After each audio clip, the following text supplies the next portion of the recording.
Pernahkah kamu menyadari mengapa selalu ada satu meja yang dibiarkan kosong berdebu di sudut paling gelap kantor cabangmu? Mereka bilang itu hanya kebetulan atau sisa perabotan lama. Namun, di sebuah gedung perkantoran tua, lantai 4 menyimpan rahasia yang jauh lebih gelap dari sekedar meja kosong. Di sanalah ambisi manusia berpadu dengan bisikan iblis, menciptakan pusaran teror yang menelan jiwa-jiwa tak bersalah demi angka dan target bulanan. Dialah sang kepala cabang. Seorang pria yang dihormati sekaligus ditakuti. Di balik setelan jasnya yang rapi dan senyumnya yang dingin, ia menganggap karyawan bukanlah manusia, melainkan sekrup kecil pembawa kekayaan. Target penjualan harus dicapai, tak peduli berapa galon keringat yang menetes atau berapa jam tidur yang terampas. Namun, kesuksesan tak wajar cabang tersebut bukanlah hasil kerja keras semata. Ada harga tak kasat mata yang harus dibayar mahal setiap akhir bulan. Di balik pintu mahoni ruangannya yang selalu terkunci rapat saat senja berganti malam, sang kepala cabang melakukan transaksi yang mengerikan.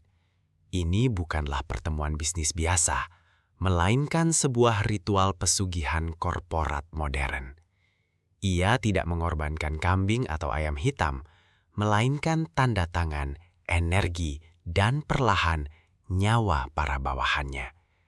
Setiap lembur yang dipaksakan adalah mantra, setiap ancaman pemecatan adalah rapalan doa hitam untuk memuaskan entitas gaib yang bersemayam di plafon lantai 4. Dan entitas itu sangat rakus. Ketika kelelahan mulai menggerogoti fisik, kematian datang menyamar sebagai serangan jantung mendadak di tengah malam. Seorang karyawan tumbang, wajahnya membeku dalam kengerian yang tak bisa dijelaskan oleh dokter forensik manapun. Sementara ambulans membawa pergi jasad yang malang, sang kepala cabang hanya tersenyum simpul dari balik tirai ruangannya. Baginya, itu bukanlah sebuah tragedi, melainkan sekadar pembayaran premi kepada sang pelindung tak kasat mata. Angka penjualan bulan itu pun meroket tajam. Namun, hutang darah tetaplah hutang yang akan menuntut pelunasannya sendiri. Malam itu, bertepatan dengan malam Jumat Kliwon, sang kepala cabang memutuskan untuk tinggal lebih lama demi menyelesaikan laporan tahunan. Jam dinding berdetak semakin lambat, hingga akhirnya berhenti tepat di angka 12. Hawa dingin yang menusuk tulang tiba-tiba menyergap, mematikan seluruh lampu gedung. Kegelapan pekat menelan lantai 4. Suara ketikan keyboard terdengar dari meja-meja kosong di luar ruangannya, lambat, berat, dan bergema penuh amarah. Pintu ruangannya terbuka perlahan tanpa ada yang menyentuh. Dari balik kabut tebal yang berbau busuk, muncul sosok-sosok yang sangat ia kenal.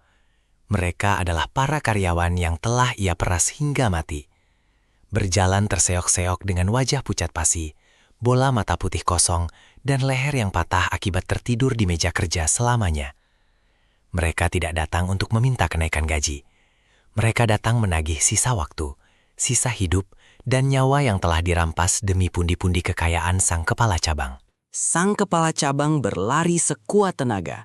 Ia mencoba mencari tangga darurat atau lift, namun lantai 4 telah berubah menjadi labirin kubikel yang tak berujung. Kemanapun ia melangkah, ia hanya menemukan meja-meja berdebu dan bayangan mengerikan yang berbisik menuntut keadilan. Alam gaib telah tumpang tindih dengan realitas. Pria arogan itu kini menyadari bahwa ia tak lagi berada di dunia manusia. Ia telah ditarik masuk ke dalam dimensi para pekerja yang terperangkap dalam kutukan pesugihannya sendiri. Kini, jika kamu melewati gedung itu di tengah malam dan melihat satu-satunya lampu menyala di lantai 4, jangan pernah menatap terlalu lama. Di sanalah sang mantan kepala cabang kini berada. Ia tak lagi memegang kendali. Ia hanyalah bawahan rendahan di alam gaib. Dikutuk untuk terus mengetik laporan tanpa henti. Diawasi oleh entitas iblis yang dulu ia sembah.